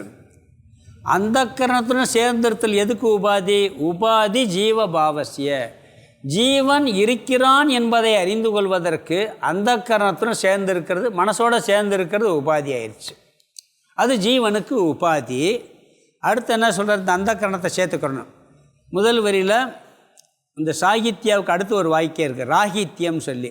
அந்த கரண, அங்கே அந்த கரண சாகித்யன்னார், இங்கே அந்த கரண ராகித்யன்னு சேர்த்துக்கணும். ராகித்யம்னா இல்லாதது. அந்த கரணம் இருப்பது ஜீவனுக்கு உபாதி. கண்ணாடி போட்டிருக்கிறவரை கூப்பிடுங்கிறது ஜீவனுக்கு உபாதி. கண்ணாடி இல்லாதவனை கூப்பிடுங்கிறது பிரம்மனுக்கு உபாதி. இல்லாமையை சொல்வது அந்த கரண ராகித்யம். ராகித்யம்னு கிடையாது, அந்த கரணம் இல்லை என்ற உபதேசம். பிரம்ம தாயாகா ச, பிரம்மத்தினுடைய தன்மையை உணர உபாதியாக இருக்கின்றது.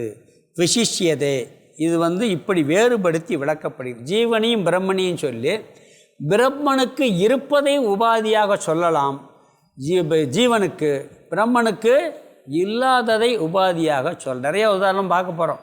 ஒருத்தர் சொல்வார், முடியில் மொட்டை போட்டிருக்கான் ஒருத்தன், முடி இல்லாதவனை கூப்பிடுன்னு சொல்லலாம். புரியுதுங்களா? இப்போ ஒன்றும் இல்லை, ஒருத்தன் மட்டும் இருக்கிறான்னு தெரிஞ்சுக்கிறதுக்கு சும்மா நான் புது உதாரணம். ஒரு அறையில் நிறைய பேர் இருக்காங்க, தங்கியிருக்காங்க. அங்கே என்ன பண்ணுறோம், யார் யார் இருக்கான்னு கேட்குறான். அவன் இருக்கான், இவன் இருக்கான்னு எல்லாம் சொல்லிட்டு, பேர் அவன் போயிட்டான், இவன் போயிட்டான், அவன் இல்லை, இவன் இல்லை, எல்லாம் சொல்லிட்டு யார் ஒருத்தருமே இல்லைங்கிறான். அப்போ என்ன அர்த்தம்? அவன் மட்டும் இருக்கான்னு அர்த்தம். ஒருத்தருமே இல்லைன்னு அவன் சொன்னான்னா என்ன அர்த்தம்? இப்போ அந்த ரூமில் யாருப்பா இருக்கா? அம்மா இத்தனை பேர் இருந்தால் இப்போ யார் இருக்கா? அவர் போயிட்டார், இப்போ அவர் இல்லை, இவர் இல்லை, இப்போ யார்? ஒருத்தருமே இல்லைங்கிறான். அப்போ என்ன அர்த்தம்? அவன் மட்டும் இருக்கான்னு அர்த்தம். அப்போ ஒருத்தருமே இல்லைங்கிறது என்ன காமிக்கணும்? அவன் மட்டும் இருக்கான்னு காமிக்கிறது. யாருமே இல்லை என்ற உபாதியை அவன் மட்டும் இருக்கிறான் என்பதை காமிக்குதா இல்லையா? அப்படித்தான் வேதமே பிரம்மனை உபதேசம் பண்ணுது. ஈக்கம் பொழுது எல்லாத்தையும் நீக்கிட்ட நான் மட்டும் இருக்கேன், உணர்வு மட்டும் எஞ்சி இருக்கும். எல்லாம் அழிஞ்சிக்கிட்டே இருக்குது, போய்கிட்டே இருக்குது, எல்லாம் போயிடும். அப்போ எது இருக்கு? இந்த உணர்வு மட்டும் இருக்குது. அப்படிங்கிறது வேதத்தில் நிறைய உதாரணங்கள் சொல்லி விளக்குறாங்க. அது அத்தனை உபனிஷத்து படித்து அவர் சொல்கிறாரு சிம்பிளாக. அதனால் உபனிஷத்து படிக்கலைன்னு இதை நல்லா கவனமாக படித்தோம்னா போதும். பஞ்சதசியை பிடிச்சாலே எல்லா உபனிஷத்து மந்திரம் இங்கே வந்துடும். இவர் நல்ல புத்தியை தீட்டி நம்மளை கொஞ்சம் புத்திக்கு வேலை செஞ்சு நம்ம கொஞ்சம் மந்தமாக இருந்தோம்னா கொஞ்சம் எலி புஷிப்பு விடுறாரு அவர். அதெல்லாம் சொல்லி அதனால் என்னன்னா நிர்குண பிரம்மத்திற்கு உபாதி இருக்குன்னு சொன்னார். என்ன உபாதின்னா அங்கே இல்லாமையே உபாதின்னு சொல்லிட்டார். இப்போ தெளிவுபடுத்த போகிறார். அடுத்து இவையெல்லாம் இல்லை என்பதான் உபாதின்னு சொல்லிவிட்டு இதே கருத்தை அடுத்த ஸ்லோகத்தில் அது எப்படி இல்லை என்பதை நான் உபாதியாக சொல்கிறேன்னு சொல்லி அடுத்த ஸ்லோகத்தை தெளிவு பார்க்க சொல்கிறார். வேதத்தில் விதி வாக்கியம் நிஷேத வாக்கியம்லாம் இருக்குது. இதை செய் இதை செய்யாதுன்னு சொல்லியிருக்கு. செய்யாதேங்கிறதும் பிரமாண வாக்கியம். செய்யன்னு சொல்கிறது வேறு, செய்யாதேன்னு சொல்லியிருக்கு. அதெல்லாம் சொல்ல போகிறேன். வேதத்தில் இப்படி வாக்கியமெல்லாம் இருக்குது. அந்த இல்லாமையை சொல்லி புரிய வைக்கிறதே வேதத்தில் ஒரு கொட்டேஷன் இருக்குது. அது மாதிரி நிறைய இடங்கள் அப்படி பழக்கம் இருக்குது. அப்போ இல்லாமையை சொல்லியும் புரிய வைக்க முடியும். அப்போ புரிவதற்கு உபாதியாக இல்லாமை என்பதே பிரம்மத்தில் இருக்கிறது. வேறு எதுவும் இல்லை, அது இருக்குது, ஞாபகம் வச்சுங்க. அது இருப்பதை புரிந்து கொள்ள வேறு எதுவும் இல்லை என்ற வாக்கியம் பயன்படுத்தப்படுகிறது. அதனால் நீ புரிஞ்சு கொள்ள முடியாதுன்னு சொல்லாத, அதுக்கும் உபாதி இருக்குது. இல்லை என்பதை சொல்லியே வேதத்தில் நிர்குண பிரம்மனை புரிந்து கொள்ள முடியும். அப்போ இங்கே என்ன சொல்கிறாரு? இல்லாமை என்பதே உபாதின்னு சொல்லிட்டார். 85 அர்த்தம் பார்த்துடலாம். அந்த கரணத்துடன் சாகித்ய சேர்ந்து இருத்தல் ஜீவபாவசிய. ரெண்டாவது வரியில் உபாதி ஜீவபாவசேன்னு இருக்கு. அதையும் சேர்த்து படித்தாத்தான் புரியும். முதல்ல அந்த கரண ராகித்யன்னா சேர்ந்திருத்தல், உபாதி ஜீவபாவசியன்னு இருக்கு. ஜீவபாவம் ஜீவனுடைய இருப்பை உணர உபாதி, அதுக்கு முதல் வார்த்தை உபாதி. புரியுதா? இப்படி இது ஒரு ஸ்டேட்மெண்ட்டு. அந்த கரணம் இருக்குது, சேர்ந்து இருக்குது. அது ஜீவனுடைய இருப்பை உணர உபாதி. முதல் வரியிலே ரெண்டாவது சேர்த்து புரிஞ்சுக்கணும். அடுத்தது ராகித்ய. அடுத்த வார்த்தை பாருங்கள். சாகித்யவுக்கு அடுத்து ராகித்யன் இருக்குது. ராகித்யாப்யாம் இருக்குது. அந்த கரணத்தை சேர்த்துக்கிறணும். முதல் வார்த்தை அந்த கரண ராகித்ய முதல்ல. இப்போ அந்த கரண சாகித்ய. இப்போ அந்த கரண ராகித்யன்னா அந்த கரணத்தை நீக்கிய, ராகித்யாம் நீக்கிய. அந்த கரணம் இல்லை என்று உபதேசத்தினால், ராகித்யாப்யாம்னா இல்லை என்ற உபதேசத்தினால். ரெண்டாவது வரியில் அந்த பிரம்மதாயாச்ச பிரம்மத்தின் தன்மையை உணர்த்துவதற்கு இந்த முதல்ல இருக்க உபாதி இங்கேயும் சேர்த்து உபாதியாகவும். அங்கே ஜீவன் இருப்பதற்கு அந்த கரணம் இருப்பதை உபாதியாக, அந்த கரணம் சேர்ந்து இருப்பதை, இங்கே அந்த கரணம் இல்லாமல் இருப்பதை உபாதியாகவும் விசிஷ்யதே வேறுபடுத்தி விளக்கப்படுகிறது. ந அந்யதா வேறு விதத்தில் கிடையாது. இப்படி சொல்லித்தான் விளக்கப்படுகிறது, வேறு விதத்தில் கிடையாதுன்னு சொல்லி. இது வேதத்தில் எல்லாம் எப்படி இதெல்லாம் சொல்லியிருக்குன்னு சொல்லி நம்மளுக்கு இன்னும் சில உதாரணங்களை சொல்லி அடுத்த ஸ்லோகத்தில் விளக்க போகிறாரு. நம்ம அடுத்த ஸ்லோகத்தையும் படிக்கலாம். 86 சிம்பிளான ஸ்லோகம் தான், அதனால் வேகமாக போகுது. யதா விதி ரூபாதி ஸ்யாத் பிரதிஷேதஸ்ததா ந கிம் ஸ்வர்ணலோகபேதேன ஸ்ருங்கலாத்வம் ந வித்யதே. யதா விதிரூபாதி ஸ்யாத் பிரதிஷேதஸ்ததா ந கிம் ஸ்வர்ணலோகபேதேன ஸ்ருங்கலாத்வம் ந வித்யதே. வித்யாரணி இந்த விளக்கத்தை நம்ம தெளிவுபடுத்துகிறார். எப்படி தெளிவுபடுத்துகிறாருன்னா, எப்படி வேதத்தில் விதி வாக்கியம் நிஷேத வாக்கியம்னு சொல்லுவாங்க. இதை செய் இதை செய்யாதன்னு வேதம் ரெண்டையுமே நம்ம என்ன பண்ணுறோம்? பிரமாணமாக எடுத்துக்கிறோம். வேதம் சொல்கிற 2 வார்த்தையும் பிரமாணமாக எடுத்துக்கிறோம். உன்னை புரிஞ்சு கொள்றதுக்கு விதி வாக்கியம் விளக்குறது மாதிரி நிஷேத வாக்கியம் உன்னை புரிஞ்சு கொள்றதுக்கு விளக்கு. அதை நீக்க சொல்வதும் உன்னை புரிந்து கொள்வதற்கு விளக்குகின்றது. கர்மகாண்டத்தில் இருக்குது. அதாவது பிரவிருத்தி நிவர்த்தி, இதை செய்யின்னு ஒன்று சொல்லுது. இதை செய்யாமன்னு சொல்கிறது எது? அது நம்மளுக்கு ஒரு அறிவை புகட்டுது. செய்யாமல் இருப்பதும் நம்மளுக்கு ஒரு அறிவு, இதெல்லாம் செய்யாத, இதை நீக்கி விடு அப்படின்னு சொல்லும். அப்போ இது நிவர்த்தி ரூபமான கர்மம். ஒரு செயல் செய்வதற்கே விதி ரூபமான கர்மம் இருக்குது, விலகிற கர்மம் இருக்குது. செய்யாமல் இருக்கிறதே ஒரு கர்மம் இருக்குது. இதை செய்யாதேன்னு சொல்கிறதே அது வேதத்திலே ஒரு உபதேசம் இருக்குது. அதே போல் வேதாந்தத்தில் இந்த பிரம்மத்தை புரிஞ்சு கொள்வதற்கு 2 இருக்குது. இது சத்தியம் ஞானம் அனந்தம் பிரம்ம. அதனுடைய சொரூபம் என்ன? சத்தியம் ஞானம் அனந்தம் பிரம்ம அப்படின்னு சொல்லியிருக்கு. பிறகு இது வேறு அந்த உலகம் இல்லாததுன்னு சொல்லியிருக்கு. பொதுவாக இதே தான். நிறைய முடி இருக்கவனை கூப்பிடுன்னு சொல்லலாம், முடி இல்லாதவனை கூப்பிடுன்னு சொல்லலாம். புரியுதுங்களா? ஒருத்தர் கூப்பிடும் போது மொட்டை போட்டிருக்கான், முடி இருக்கவனை கூப்பிடுன்னு சொல்கிறது ஒரு இருக்குது. முடியே இல்லாதவனா முடி இல்லாதவனை கூப்பிடுன்னு சொல்கிறேன். கண்ணாடி போட்டேன்னு சொல்லணும். அது மாதிரியும் நம்ம சொல்கிறோம். கண்ணாடி போட்டவனை கூப்பிடு, ஒருத்தனை அழைப்பதற்கு இல்லாமையும் சொல்லி கூப்பிட்றோமா இல்லையா? இருக்கிறத சொல்லியும் கூப்பிட்றோம், இல்லாமையை சொல்லி நம்ம மென்ஷன் பண்ண முடியுதுல. இருக்கிறத சொல்லி மென்ஷன் பண்ணுறது மாதிரி இல்லாமையை சொல்லி மென்ஷன் பண்ண முடியும்.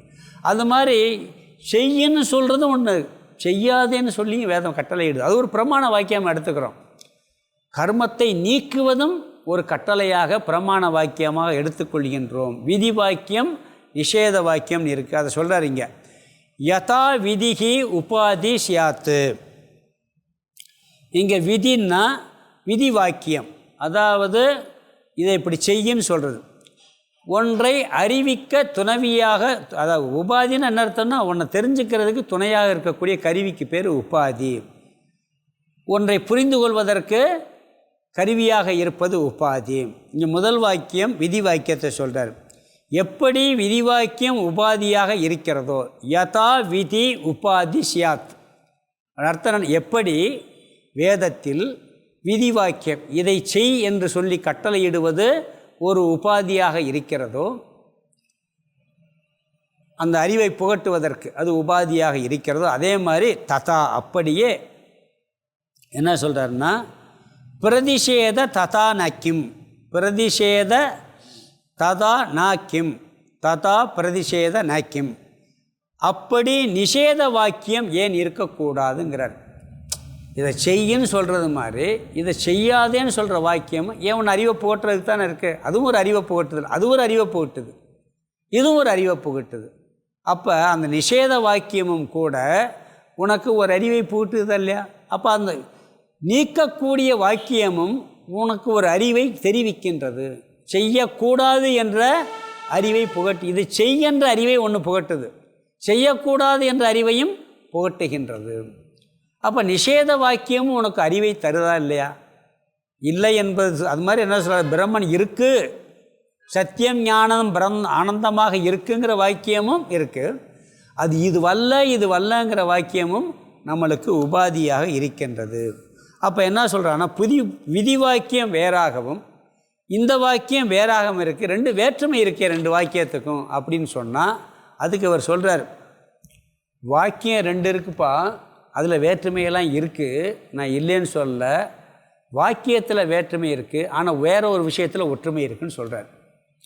வாக்கியத்தை எடுத்து பார்த்தா இது விதி வாக்கியம், இது செய்யுங்கிற வாக்கியம், இது செய்யாங்கிற வாக்கியம். ரெண்டு வாக்கியத்துலேயும் வாக்கியம் வேறுபட்ட வாக்கியம்தான், ஆனால் அறிவை புகட்டுகின்ற விஷயத்தில் ஒன்றா இருக்குது. விதி வாக்கியமும் அறிவை புகட்டுது, நிஷேத வாக்கியம் அறிவை புகட்டுது அப்படின்னு சொல்லி இவர் என்ன சொல்கிறாருன்னு சொன்னால், ஒரு உதாரணம் சொல்கிறார்.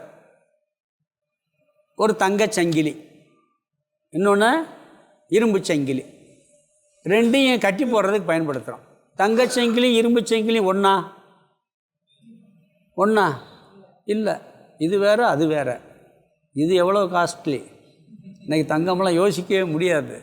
அது இரும்பு சங்கிலி, ஆனால் ரெண்டு எதுக்கு பயன்படுது? கட்டுதல் என்பதற்கு ரெண்டுமே பயன்படுது. அது செய்கின்ற செயல் ஒன்று, ஆனால் வேறு வேறு. நிஷேத வாக்கியம் விதி வாக்கியம் வேறு வேறாக இருந்தாலும் அறிவை புகட்டுகின்றதுங்கிறார். இந்த அரேபியாவில்னு சொல்லுவாங்கள்ல, சாதாரணமாக தண்டனை ஒருத்தன் தப்பு பண்ணால் இரும்பு கத்தியில் வெட்டுவாங்களாம், அரச குடும்பத்தில் தப்பு பண்ணால் தங்க கத்தியில் வெட்டுவாங்களாம். எந்த கத்தியில் வெட்டினானா சாக போகிறான்.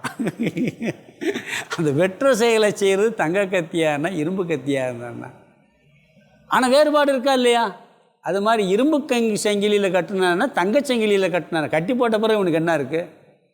அது தங்கச்சங்கிலி, தங்கச்சங்கிலியில் கட்டி போட்டு சந்தோஷமாக ஓடுவான், சந்தோஷம் படமாட்டான். அப்போ சங்கிலி என்ற அடிப்படையில் இரண்டுக்கும் வேறுபாடு இருக்கிறது. அதே நேரத்தில் அதனுடைய செயலில் வேறுபாடு இல்லை. நிஷேத வாக்கியம் விதி வாக்கியம் என்ற வாக்கியத்தில் வேறுபாடு இருக்கின்றது, ஆனால் இரண்டுமே அறிவை புகட்டுகின்றது. அதுபோல் இருப்பதை சொல்லியும் பிரம்மனை சொல்லி காட்டுறோம், இல்லாததை சொல்லியும் உபாதியாக சொல்லி காட்ட முடியும். இது வல்ல என்று சொல்லியும் காட்ட முடியுங்கிறதுக்காக இந்த உதாரணத்தை சொல்கிறார். அதுக்கு தான் இங்கே உதாரணம் தங்கம் இதை சொல்கிறாரு. இன்னும் கொஞ்சம் சின்ன விளக்கம் இருக்குது. அதை இதுவும் ஸ்லோகத்துக்கு அர்த்தத்தையும் அடுத்த வகுப்பில் பார்க்கலாம். ஓம் பூர்ணமத பூர்ணமிதம் பூர்ணாத் பூர்ணமுதச்யதே பூர்ணஸ்ய பூர்ணமாதாய பூர்ணமேவாவசிஷ்யதே. ஓம் சாந்தி சாந்தி சாந்தி. ஹரிஹி ஓம் ஆதிகுருநாத சுவாமிக்கு ஜெய்.